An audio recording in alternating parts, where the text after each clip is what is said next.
പാറ്റ്നയിൽ ഇത്തരത്തിൽ കോൺഗ്രസ് പ്രവർത്തകർ സംഘടിക്കുകയും ഈ യാത്രയ്ക്ക് വേണ്ടി പ്രവർത്തിക്കാനായി രംഗത്തിറങ്ങുകയും ചെയ്തപ്പോഴാണ് അവിടുത്തെ ജനങ്ങളുടെ സ്വാഭാവികമായ പ്രതികരണമുണ്ടായത്. കോൺഗ്രസ്സുകാരെയും യൂത്ത് കോൺഗ്രസ്സുകാരെയും ഇന്ത്യ മുന്നണി നേതാക്കന്മാരെയും എല്ലാം കവളിമടൽ വെട്ടി അടിച്ചു എന്നാണ് അറിയാൻ സാധിക്കുന്നത്. ഇവന്മാരെയെല്ലാം പുറം പൊളിച്ചു വിട്ടിട്ടുണ്ട് പാറ്റ്നയിലെ ജനത.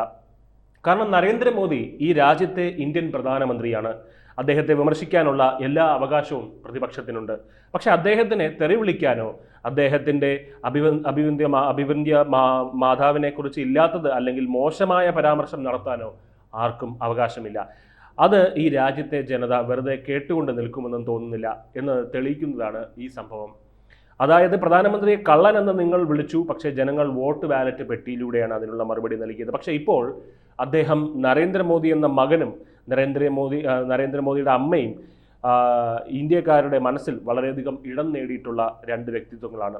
നരേന്ദ്രമോദി എന്ന പ്രധാനമന്ത്രി അദ്ദേഹത്തിൻ്റെ മാതാവ് മരിച്ചപ്പോൾ നമ്മൾ കണ്ടതാണ്. ഒരു സാധാരണ പൗരനായി വന്ന് മുനിസിപ്പാലിറ്റിയുടെ ആംബുലൻസിൽ ആ മൃതദേഹം കയറ്റിക്കൊണ്ടുപോയി സാധാരണക്കാരിയായ ഒരു മാതാവിനെ സംസ്കരിക്കുന്നത് പോലെ സംസ്കരിച്ചു. മകൻ്റെ ഒരു കടമ നിർവഹിച്ചു.